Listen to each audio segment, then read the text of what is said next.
Okay, but let's get right into it because right now there's a lot of talk about you. So first of all, you and me, we talk a lot on social media about a lot of stuff actually that not even remotely related to bodybuilding. We talk about politics, about current events, about some funny stuff, and so on and so forth. And lately, you came back into the news again, yet again, concerning Rich Piana and the famous tape, the first one, which I listened to, and then there was a second one, and that one, quite frankly, I did not even want to see it, and I told you that it was like overwhelming for me. I thought it was just too much drama, and right now, I mean, he came back on social media on several outlets, including his own channel, doing a formal apology saying that it was 10 years ago, and although it is not something that is acceptable, I'm not basically retrieving myself, but I do apologize. It was not me. It was so a long time ago. I'm not racist, and this and that. What is your actually official response to that? Well, regardless if it was 10 years or not, which I know it wasn't 10 years, I know it was in 2013. And in my opinion, he's not sorry. He's sorry for getting being caught.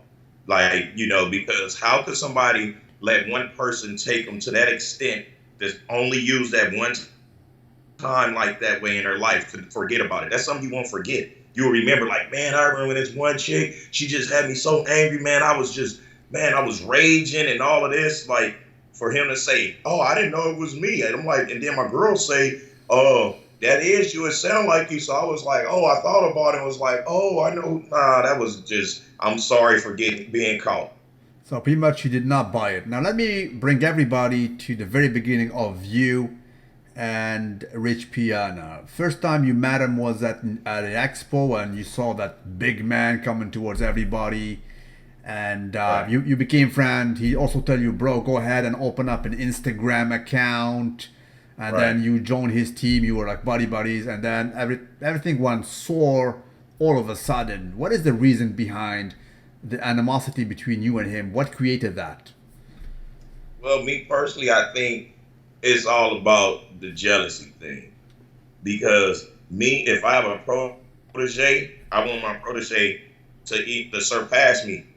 Because you only know how good you are if your protege can top you. And it all started breaking down the minute the fans started noticing that I was putting on size because I was new to steroids at the time. I didn't know anything about it. I was 185 pounds when I met him. So he seen me go from 185 to 235, 240 within a matter of 2 to 3 months.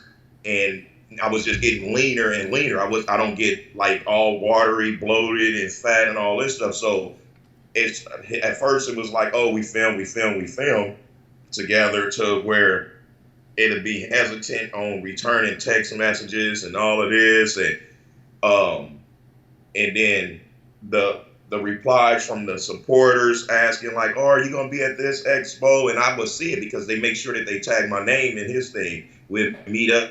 He say nothing about it. So right then and there, I knew that I started growing too fast for him. He didn't expect me to be in the spotlight as fast as I was the first go round because it was like, man, you were so hot. You were so hot. You should have stayed on it. You should have never got back on the bodybuilding stage to where that code now is easy to take me back in again. And the same thing happens again. I get hot again. I got to step out of the shadow. And you know how people are. Some want to see you make it, and some say they want to see you make it, but don't really want to see you make it. All right, and that led actually to the famous incident, which basically led me to know you and to be in contact with you. The famous, basically LA Expo where that incident happened. Now you confessed to me something that probably nobody knows.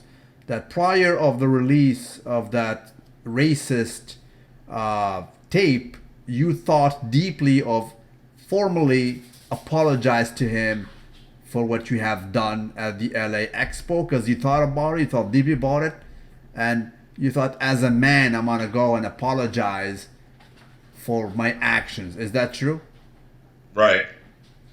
Okay. And obviously, after the release of the racist tape, you definitely erase that. It is out of the question now, of course, right? Oh yeah, most definitely. Because I know when I heard that tape, I know that I was a whole bunch of the hard R's on the end of the word, So I was like, nah, like because he made it seem like being black was the lowest of the lowest. Like he kept throwing color into this and race into it and everything. So and that's what I am. I can't help but to be black. So I must be the lowest of the lowest. So it's like he don't deserve an apology. He does not deserve me to even try to mend anything, because his true colors, I already seen him, but I wasn't thinking he was a racist or felt some type of way because he always want to be so black, you know, giving himself tans on shots of the fucking pygmy shit to get darker and everything. So I didn't think anything of it. I mean, on record, me too. I didn't know that Rich Piana was white. I told you, bro, isn't he Latino or something? I don't know. I'm seriously. I thought he was like a Latin, Piana, and I've never seen him white. So I thought he was Hispanic guy, but obviously he is not. That was my wrong. Anyway, Right. Mac, bro, what do you have to say to your detractors? And again, I'm gonna bring you back to that LA Expo incident. What do you say to people who say that Mack Trucc did it to gain some fame and traction and make himself relevant and to put himself in the map? So he went to basically box versus a known fitness persona. Right.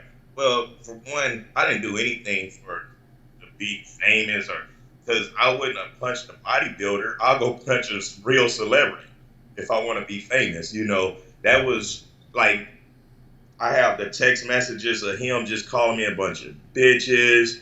I need to go back to the strip club, dance with a G-string in my ass, living off my wife. I'm broke. I'm a bum. So I have all these text messages from him. And Okay.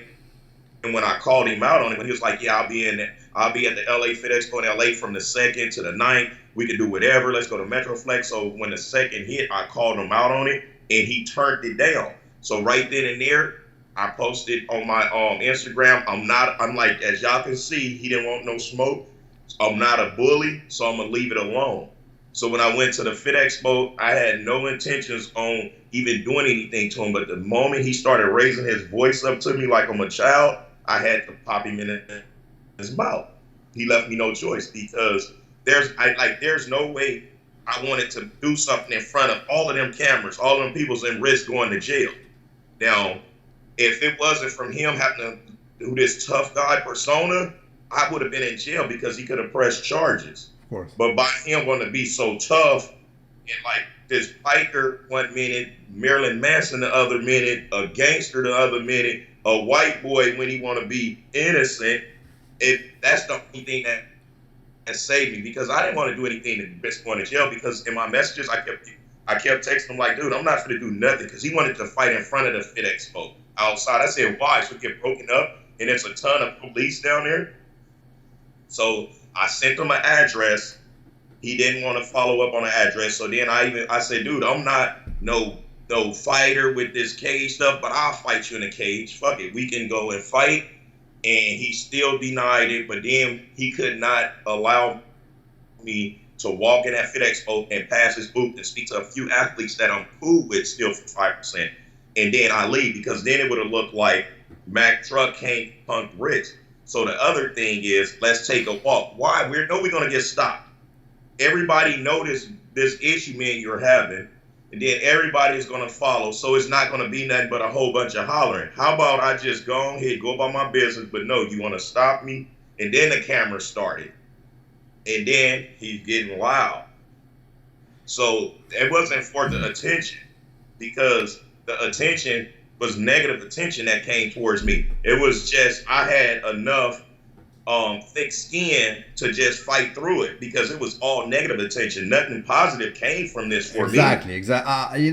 Because you told me this, you shared with me personally what happened to you, how it affected you, your family, your kids. Now I don't know if you want to extend on that and Yeah. tell the fans, but it's real thing. I mean, you have authorities coming to you, not I mean, they want to retrieve your kids from you. You have like false accusation of all kind of shit. So it was not something positive. It was not a good publicity for you. What was it? Right. It was just plain out ignorant. But I come from a place to where that I'm so used to that type of behavior. So all he did was suck me back to something I've been trying to escape. And now the only reason why I keep tormenting him because he started this. And I get a kick out of the crap. That's why I don't want to engage in the crap because I'm attracted to it like a moth to a flame. And by him starting it, I feel like I have every right to keep going at him because he started this. I didn't start it. He started it. And it's like, okay, I'm going to keep on poking you until I'm just bored. Like, okay, because every so often, if somebody send me something, I get stuff sent all the time about them. I'm like, nah, that's not good to use. Nah, not. Oh, I'm going to use this. So that's how it happened. It don't just I wake up like, oh, I'm gonna find something about Rich Piana. I have 4 kids, a wife, and I have 3 businesses I'm trying to run at the same time. So it's not like I'm just like, oh, I gotta do this. I do a lot of recording for YouTube on my phone because it's convenient. I'm not running around with no big camera. My life have to be convenient because I'm juggling so much. So the things that I do towards him, it's just because it's the convenient time for it to happen. And I didn't gain anything from this, and only thing I really gained from it is now kind of being like the thug in fitness, which I did not want to happen, but it's like a person would never know that side of me if they never peeled the layers to get to that point. And he peeled the layers. All right. Now you knew Rich Piana personally. Personally, I had a talk with him once actually, and it was concerning another Expo incident which involved him versus Jason Genova, who is also known on social media, and it created havoc. It was a mess, and he called me to try to debunk that in a sense, and we spoke for about 2 hours. And the person I spoke to, Rich Piana, is not the persona that we see on social media. It was not about good morning, god damn it. It was not. It was like very eloquent, very politically inclined, really politically correct. I was like talking to a lawyer in a sense. So that's what people do not know about him. And he's not all show and yelling and cursing. I mean, he's totally different in real life. He has like a persona. I think that he wears it to portray himself that way, in that sense, on social media. And incidentally, he is one of the most famous. I spoke to Generation Iron like 3 weeks ago, and they told me, bro, this guy has a lineup on Expos longer than Mr. Olympia. He's that famous. Right. Now, do you think these latest incidents will affect him so much? I mean, slightly or not even once? Because I've seen a video of my friend Chris Jones, and he said it doesn't matter because he has like 5% of his followers who are probably black or from ethnical background. Do you agree with that? Well, that's true. Like he don't have a really large fan base of blacks or whatever, and they say it's a lot of whites. Me personally, I feel like it's a lot of Latino supporters. And would it affect him? I don't know if it's going to affect him financially, but it's going to affect him psychologically, because now when he see a black person come up to his line or a Latino come up to his line, he ain't going to know really how to act. So he's like, and he really should be scared, because not only me, he disrespected the Latinos when he fired Big Boy through text message. So it's like you have 2 cultures that you have to worry about, 2 races that you have to worry about, when all you have to do is just be a good guy. Just don't be fake, just be yourself, and far as I know it's hurting him mentally, which will eventually mess with his health and his finances. But that's on him to either brush it off or not. But it seemed like the more he brushed it off, the more it's coming out to the light. When it comes to you personally, are you over this, or will you basically have a grudge and keep going back at him for life? Well, me, like, I was over it when I went to the LA Fit Expo, but the moment I seen that he wanted to portray this tough guy image, I had no other choice. Because for one, the way I was dressed, if I was looking for an issue, I wouldn't have went there like that.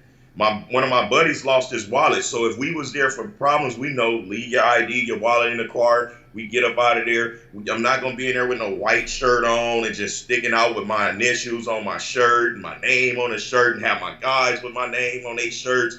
That was just crazy. You see, so I was done with it. Me, I'm the type of person, as long as he stay out of my way, he don't have to worry about me. But I know if because it's gonna come a time we're gonna bump into each other again. As long as he do the opposite of what he did the first time, don't ask me to walk, don't ask me to talk. You just do your business. Let me do mine. As long as it's there, I'm good. You know, because I don't have anything to worry about. As far as being a man, I didn't lose nothing as a man. He did. Because he the one that got popped and didn't do anything and still talking about let's fight. And he's the one that actually watched me and my buddy go over there to put hands on his dude that came in our circle with a kick. So he watched that. And then he also watched two more of his athletes get hit. So as a man, he the one that's damaged. Me, I'm not damaged as the man. I'm just looking like a crazy man right now though. Okay, You know, so like wow, so here comes actually, the Expo. so you still think that the general public still portrays you and define you as being the bad guy in that story?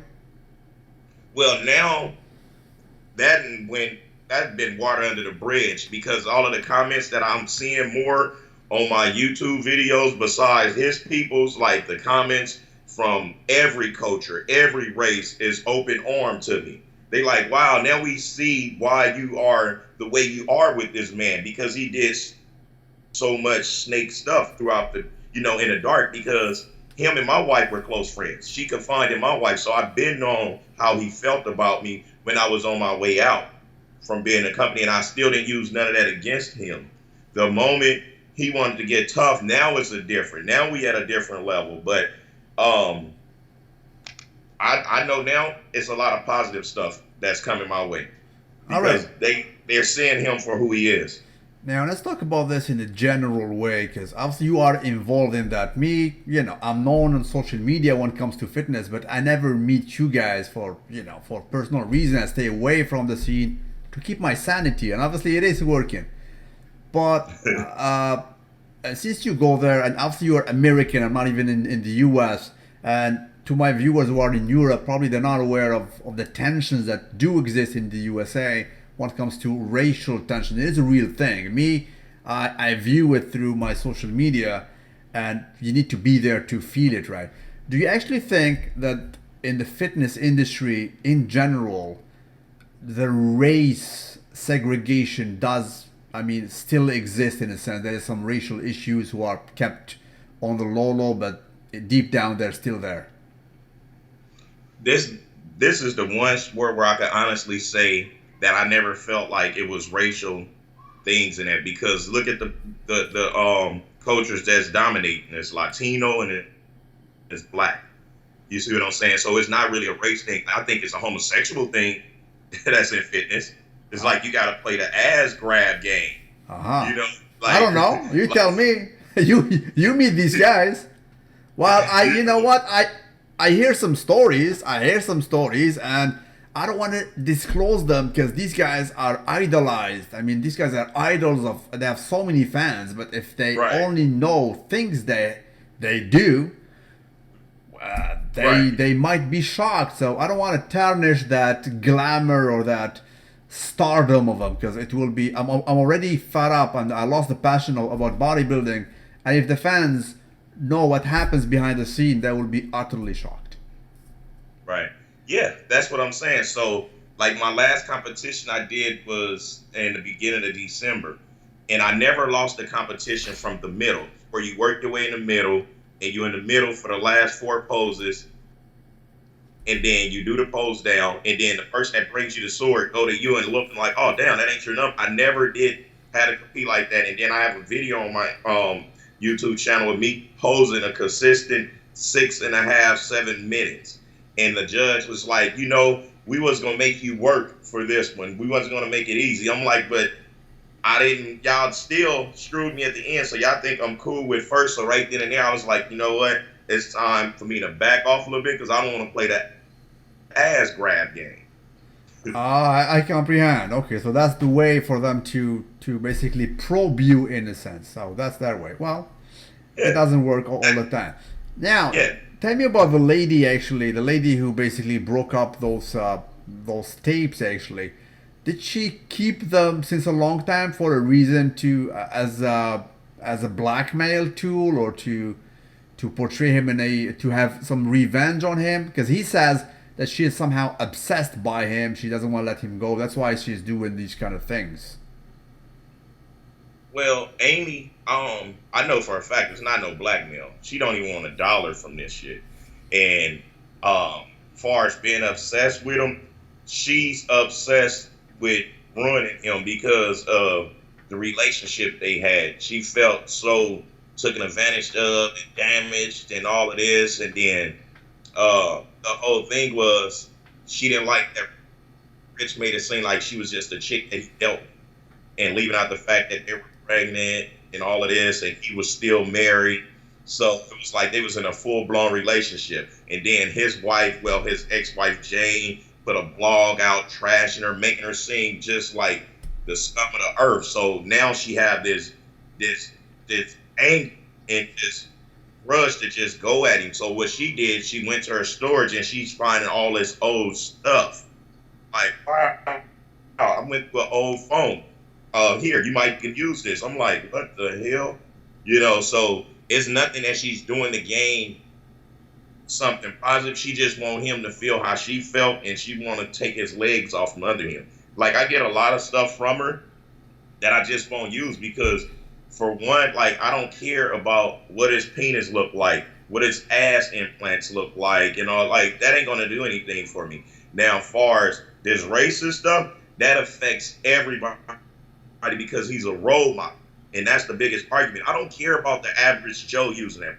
I could care less. It's not going to affect me. But if you're a role model and there's hundreds of thousands of kids looking up to you, you got to be a little more cleaner than you are. Like me, I have a terrible background. But the one thing they can't say is I'm a racist, abuser, and just put my hands on kids and beat women. They can't say anything about that. Only thing they can say, oh, he was a stripper. Oh, like, okay, yeah, I dance for women. What's wrong with that? Women, so. All right, Yeah. Mac, prepare yourself. I'm going to ask you a triggering question, right? Because, we speak about a lot of things that are not even related to bodybuilding, like to politics in general, and also some social stuff, especially going in your society in the US, where, I mean, admittedly, it's not doing well. There is a lot of tension, especially after the last election of Donald Trump. It is not getting that healthier of a climate. Do you actually think that a black person can be racist versus white people? Yes or no? Oh, absolutely. Like, my own kind finna hate me, but I think we're the most racist of all race. Really? Blacks and Latinos we're super racist. Against who? Like not like and it's bad because we can always use the victim card. Aha, that's Some true. shit that happened way before me. Like I always tell people, I can't be mad because I didn't get my back whipped from no white man. I got my back whipped from my mom, my pop. I got the shit beat out of me from them, not no white person. So for people like my peoples always use, yeah, well they hung us. They didn't hang your ass.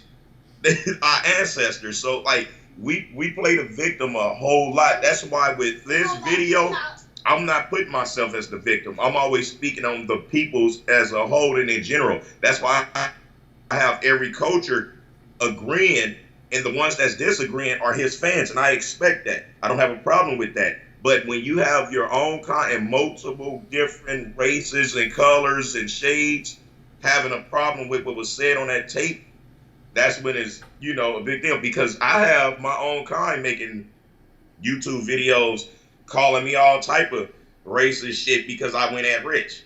You know what I'm saying? So we racist to our own color. We racist to every culture. You know what I'm saying? That's why I make sure that I raise my kids totally different. And when I say we are racist, I'm not saying me particular. I'm talking about my race as a whole. Because my dad is a full-blown racist. Like, woo, Okay. man, that dude is terrible. That's why I can't hang around him. All right. So let me ask you another question, which is rather triggering. You are in LA, right? Right. Is it true that in LA, black people cannot go to some Mexican neighborhoods because they will get killed? Simple. Well, 85% of my friends are Latinos. 85%. And then the rest is just split up with whatever culture. Now, the only, like, it's some neighborhoods where you can't, only if you're gang affiliated. Okay. And if your gang don't get along with their gang. Like, I personally haven't dealt with that because I can pretty much go anywhere I want because, like, I respect everyone and I get the same respect back. And if I don't get the respect, I'll get the respect. So I know multiple people that got caught up in this Mexicans and blacks and Salvadorians and black race war because Mexicans and Salvadorians don't get along. They both Latino. Yeah. If a Salvadorian goes in a Mexican neighborhood, they can get killed. I mean, If even first, Mexican between themselves, when they go to jail, you have the northern Mexican and the southern, the Sureños, and they hate each other, right? right, like it's crazy. So it's all based on what that race is feeling at the moment. you know. So, but it's not just all out blown where you go to the corner store to get a soda, you're gonna get shot or robbed, or a Mexican gonna pull up and do. It's nothing like that. That's the movies. Okay, and actually, how do you foresee the future of your country in general? You're pretty much my age. You have kids. Do you see it as being positive as the liberals are trying to portray? It's all fine and dandy. We can all get together in this multicultural society. It is enrichment for all of us. Or do you see that it is going down the drain? It is not the proper way. The politics and the way that your country is being led is definitely down the drain. Well, me personally, this is just how I feel. You're gonna have those that twist my word. I think my country is fucked. My country is screwed. Like, we the most greediest, backstabbingest, like, people, like, it's terrible because we stick our nose in everybody else's business when we have it terrible on our own. Like, if I wasn't living in California and if I was living in another state, I would feel like I was in a third world country. That's why crime rate is so crazy in all these different states and down south and in the East Coast and all of this, because it's terrible. But California is the one state where everybody can come and be welcomed and accepted. So it's kind of like I'm in a bubble. But outside of this bubble, it's terrible. And the way that the country is being ran right now by a reality superstar is crazy. Like, it's like he's just, I don't know. I don't know if he's playing chess or checkers when it comes to our freedom, because within the next 15, 20 years, this place might be flipped upside down. All right, now again, I have no dog in your fight. Obviously, I'm not even American, but and I voiced this, and I got a lot of heat because why? Because I'm ethnical North African, right? I do Right. speak Arabic, I speak Berber, and my own people did not comprehend, bro. How can you support Trump versus Hillary Clinton? I said, bro, for me, everybody except a radical feminist. I mean, I cannot stand her, so I don't care, and I got a lot of heat for that, right? It's like you're not allowed to criticize that because you're not full white. Why not? Come on, you serious? So I mean, Right. it goes both ways. Listen, me, I gotta confess to you, on social media, I do receive racism from black people, from white people, also from Arabs. It comes from all sides. One day, Right. I posted a picture of my friend Chris Cormier, who is a bodybuilder, right? And I said, because back in the day, he did like a photo shoot where he was trying to resemble Evander Holyfield back in the day, right? And I Right. mentioned that, and there was a black guy, bro. Why do you say that? Are you saying that all black people look alike? I said, no, bro. Chris is my friend, and he did that for real. And then I sent him a picture to prove that I was not creating this. Back in the day, Evander Holyfield was quite famous, and he looked like him, right? And same goes. Sometimes I receive racism from rednecks because they know that I'm from North Africa, and sometimes from my own people. So it comes from, in my opinion, it comes from all people. And the problem right now, as far as I see it, is that the liberals are trying to project an image of it's fine and dandy, kumbaya, let's dance together, there is no problem. And it's not the case. And listen, I'm an immigrant myself, right? But I Right. do consider and I do believe that, for example, mass immigration, uncontrolled, unchecked mass immigration, wherever it goes, is not healthy for the whole society. When I came to this country, I came with my diplomas, and with all due respect, I think I'm an add on, I'm an asset to the whole society. I pay more taxes than the locals, I speak more languages than them, so I'm adding a plus value. But if you bring Right. everybody from war as refugees and they cannot even work, they cannot integrate, at the end of the day, you're destroying the whole society and we're going down as a whole. And that happens all across the board. I'm sorry, it happens in your country, in the US, it's happening here. And if you dare speaking up about it, you're by default a bigot and a racist. And that Right. is unacceptable in my book, bro. Right. Yeah, like you're right. You're right on a lot of points because they do try to make it seem like it's all good. But me, right now, with what's going on in the White House, it's kind of like Trump is so stuck on want to bring it to modern slavery, and that's why I just try to stay away from it. I talk about this type of stuff with you and close friends, and I just leave it at that. I don't really tap in too much on it because then I'm gonna be looking kind of crazy. Then it's gonna be all a different type of heat, but it's definitely jacked up and it's just smoke and mirrors when they know that this place is about you eat what you kill and we stand on top of everybody else back. Okay, let me ask you a He's question taking about. everything. Let me ask you a question about that. I mean, if somebody in the black community openly says that he is a Trump supporter, would you agree that most black people would say that he is a traitor? Oh yeah, absolutely. Like when Trump was running, out of everybody that was running, I only like was cool with Trump because one thing, if you run this company like a business, we can gain money. We can, we'll be able to have better medical and all of this. And Trump was the only person that was in the run who was not begging from anyone, taking money from anybody. So I was behind him. I stood behind him. But far as 100% belief in his capabilities of running America, absolutely not. But his capabilities to bring money and bring jobs to America, I believed in that. I, And now that I'm seeing what's happening now, I'm like, hey, I the think, opposite. listen, I think at a certain point, common sense brings you to the so-called lesser evil, And for me, bro, it's everybody except Hillary Clinton. I say it to everybody. I can't stand her. I mean, when she lies, when say the future is female, that is sexism. It's like what you said is true. I mean, racism, black people, I do believe they can be racist versus white. Just like women, they can be sexist versus men. Now, in the logic of Hillary Clinton, a woman cannot be sexist since she was always oppressed, and by default, she is already, I mean, the victim, and she cannot victimize a man.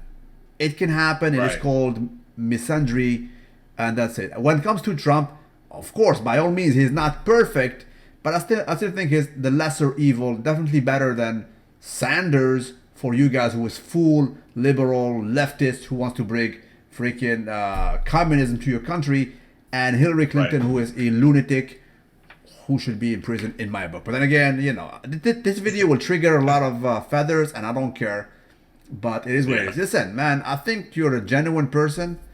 You expressed your opinion. When it comes to Rich Piana, as I told you this on record, I wanted to stay out of it because I mean, racism is something that really hits home. I do not talk about it on my social media, but I am an immigrant. I live in Canada since more than 20 years, and I will always be an immigrant. When they see right, my accent, when they know I'm different, it happened. It happened to me. I have some hurdles in my corporate venture. My family suffered from racism. My friends. So it was always be there. Do I cry about it? Hell no. I mean, I have a bigger revenue than an average person here. I change cars every year. I eat well. So I'm a happy camper. I do not complain about it. I'm not a victim. For me, it was rather a positive force that allowed me to advance. I hated work. One of the main reason was racism, right? Right. And I happened to be in the province who is the most racist ever. I'm telling you that, man. And for me, I took it as a positive thing. So crying about it at the end of the day, I don't think is the solution. Acknowledging Right. that it exists, it is there, but there are means who are positive.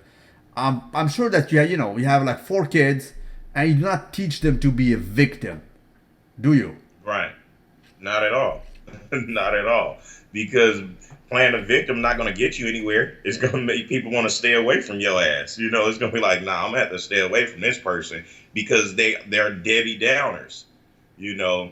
And back to Hillary, like if she would have became president, she probably would have died. She was passing out every 4 different places we see her. She passing out for one. And who going to take her serious in another country where they don't respect women like that? She was going to get assassinated.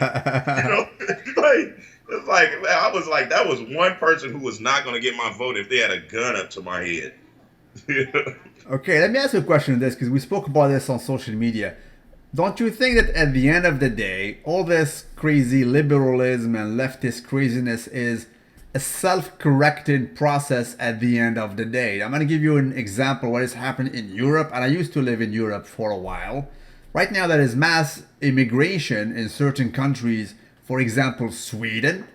And this Sweden happens to be the most feminist country in the world while having one of the lowest birth rate. I mean, the locals no longer reproduce, right? So do not make babies.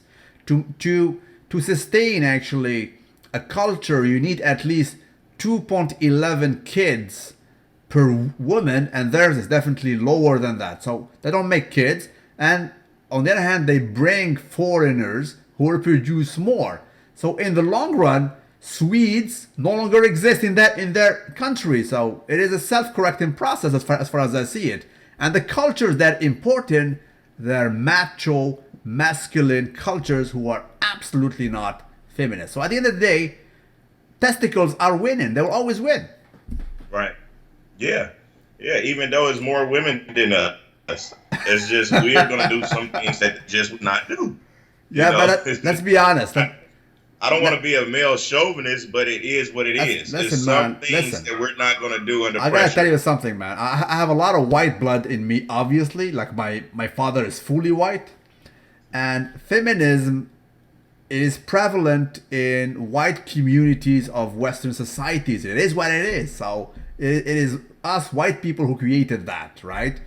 But Right. it is our doom in a sense. So we created something that will kill us in the long run. I think being too liberal, too open, it is a demise of your country. I mean, the defense minister of Sweden, when there were some submarines from Russia invading their waters, that she said we will have a feminist response to defy Putin. Really, a feminist response versus a military? It doesn't make sense. So it is just craziness. At the end of the day, I think it is a self-correcting process. Thank God I don't have kids. So my last question for you, what is the hope for your kids? I mean, I guess they're young. How do you foresee their future in a decade or 15 years from now? Well, right now, my oldest, she about to be graduating this coming year from high school, going off to college, and she's already getting offers and everything, and like it's scary because I'm like, she's about to be out of the house or pretty much a young and adult, Oh. and like I asked her what else she want to do in life, and like she can't really pinpoint too much for me, and I know like, I shouldn't be expecting her to have everything mapped out and planned out because nothing goes the way we expect it to go. So like I'm already living it 15 years from now. I want to build I want to build something for my kids that I never had for me. My dad, my mom, they never had nothing for me to inherit, to grow from. So I'm just trying to create something that they can have, and hopefully 15 years from now they'll be running a bigger business with, I don't care if it's apparel, if it's a sock warehouse or whatever the case may be. I just want to get them something to where that they can say is theirs and they can actually grow and blossom into something big. Now, And Mac, that's outside of fitness. Mac, I said it was my last question, but I'm sorry, I have like two more questions because you said, yeah, you mentioned the age of your daughter. Wow, and she is quite already old, man. So it brings me to two questions actually. The first one is related to quite famous movie by Will Smith. It was like, the cop movie. What's his name? Bad Boys. Bad Boys. When there was that guy coming on With the the door. he came for the prom. Exactly. You look 30. Okay, are you Yes. that type of dad? Because it is like stereotypically, the black dad is Yeah, protective. sorry, come here. Yeah, I'm totally that. Come here. I'm gonna let her answer. What type of that? Come here. Hello. Okay, well, Louis, this is Zaria. How are you? What type of dad am I when it comes to boys? I don't allow it. And what else? Oh, mean? Yeah. So you are the boys. The boys. Oh, okay, you can leave now. That's all we needed to know. Proper, man. What's her name again? Zaria, Zaria. Zoria. Okay, because in Arabic is Soraya, so it's not Arabic, right? Nah, All right. I don't know. It might be. Might be, because I know in the black community you have a lot of Arabic names, man. Yeah. Like Rihanna, people don't know, but Rihanna is Arabic. Rihanna is actually the wife of the prophet of the Muslims, right? That's Right. it. A lot of people don't know about that. So let's go to my second question, man. And this should hit home to you, because you are a father and you're a family man. And again, a lot of people do not dare addressing this. What do you have to say about the fact that 70% of black kids do not grow up far or in a fatherless family, in a sense? They don't have that father. How do you, what's your outlook on that, on this fact, which is tragic in a sense? Yeah, nah, I hate it because me personally, my biological father, I didn't grow up with him, and then I had a stepfather. I thought that I was being raised, but it was all abuse, and I thought that's what it was supposed to be. So, man, it's sad because there's so many kids that's growing up right now in the black community with no dads, and that's why the gang rates is so high.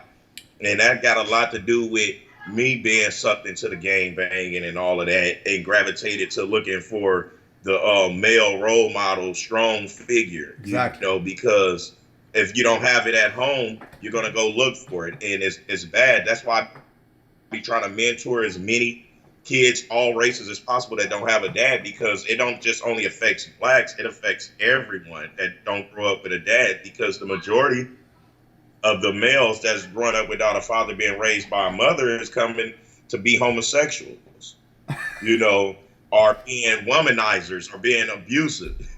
Actually, feminists do not say that. They say basically kids who grew up without a father, they have what they call toxic masculinity. They're violent, since the father does not taper down their violence, that he does not control them. So they grow up to be violent. They go into gangs and then recklessness, and they wind up in a criminal lifestyle, right? But you know what? I do agree. I mean, a fatherless family, as far as I see it, is disaster in the long run. It is disaster. And okay, you know what? There's so many questions. I mean, one subject brings another question for you, and because it hits home for you, and since you're part of this community, I want to address it, man. What do you have to say to, the hip hop culture, who is kind of encouraging black kids to be either a baller, meaning a basketballer, or a hip hop artist to make money, and by no means to go to school? It's like they demonize somebody who speaks well, who is intelligent. Then they never tell you be like Morgan Freeman or Barack Obama, or I don't know if you know Tyson, what's his name? Tyson DeGrasse, who was like a very good scientist. I love him. Was like a black scientist. He's like the top astrophysicist. What do you say about this reality that the hip hop culture is enticing black kids encourage them to be a baller, to be a pimp, to treat women like bitches, and to not have a successful, educated lifestyle. Yeah, like me, like I'm into the music industry and stuff too. So I really can't stand it because even they self, they're broke. These rappers that we think is really making money, they're starving. They're still staying at their mom's house and all of this and the stuff that they trying to encourage everybody to do and have these people want to go buy all this jewelry, want to go do all of this, portray a certain image that they can't even really portray right. So I just think it's crazy because I see so many kids walking around here want to be a rapper, don't care about their grades, don't care about it's like, man, encourage something else. Like who don't nobody want to be trash man anymore? Nobody want to be custodians and it's like it's crazy. So everybody want to be a rapper or a ball player when Well, they can't play ball right. exactly, and nobody is Tupac. Tupac was the most eloquent of his time. Well, that was Biggie, but Tupac had, I mean, the words had deeper sense in my book. I mean, the rhymes of Biggie were unparalleled, but Tupac, on the other hand, was more eloquent and deeper in the meaning. Why? Because when he was a kid, his mama was giving him the newspaper and she was going to work. She was saying, listen, when I come back from work, I will ask you about anything in this newspaper. You have to answer me. So he was reading political stuff, some science stuff, because his mom was forcing him to do that. That's why he became eloquent and intelligent. Nowadays, right, though, freaking, what's his name? I mean, you tell me. I mean, any rapper nowadays, Young Thug. I don't know, Young man. Thug. I guess I'm too old, man. They just rap about drugs, getting high. Like, I don't understand. They want to be on pills, lean, weed, alcohol. Who want to be that consumed to where you can't do nothing? Like, they rapped about just nonsense, and I can't relate to it. Exactly. I think it is self-destructive at the end of the day. And yeah, I mean, there was a guy, I think it's next to you, since you're from the West Coast, The Game, who was rolling with 50 cents, right? I mean, he grew up in a dysfunctional family, right? I mean, his father raped his sister and then he had to flee. And he spoke about it, was like traumatic. So that's what sent him into the rap game, in a sense. It was not something of a positive experience, right? Hey, it's funny you say that because his mom is the woman that actually taught me how to hustle and to get my mind frame ready for that. It's like Lynette, she's a beast. She's a beast. His mom gave me all the tools that I have to be able to deal with this whole fitness and different personalities. Like she taught me how to deal with multiple personalities at one time and all of this. His mom ain't no joke. Like, yeah, I know them personally. I'm supposed to be meeting up with them when I'm done with you to go hang out. How old are you, by the way, Mac? 38. Okay. Okay. As I said, you bring so many questions. Tookie Williams. What do you have to say about him?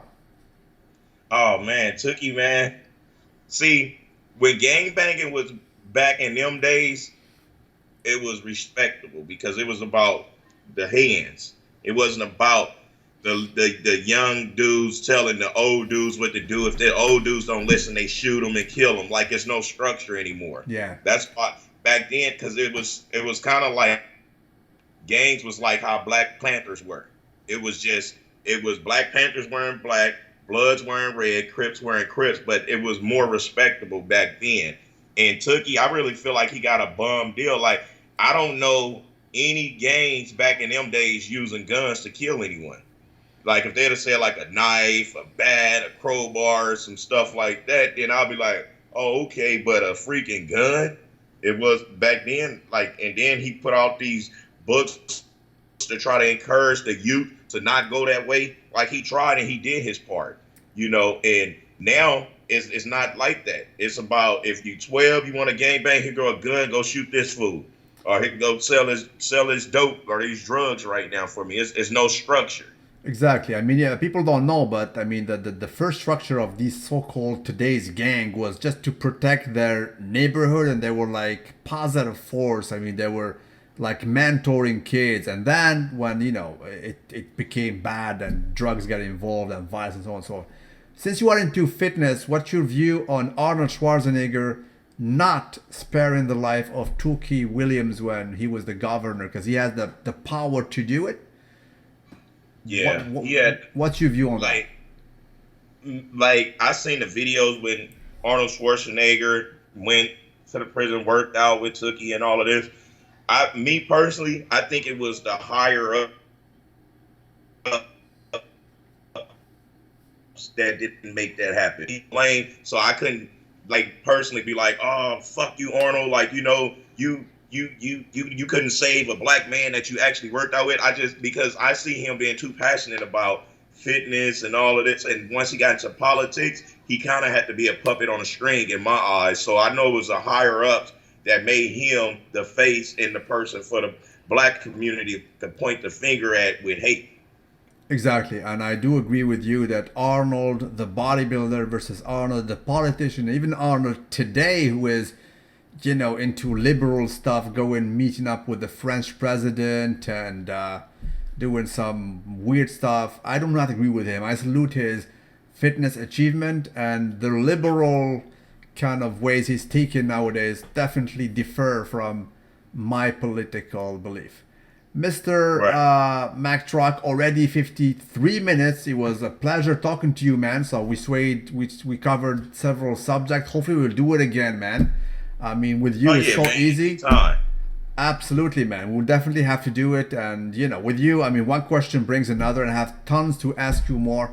God bless you, sir. Talk to you again. And, God bless you and your family. And what do you have to say to your fans at the end of this video? I just want you guys to continue being positive, putting out good positive energy, and supporting good people. You don't have to support me. As long as you support good people, that's all I promote. Positive energy. Prophet, bro. Salute you wherever you are. Have a nice one. Talk to you soon. All right. Bye-bye.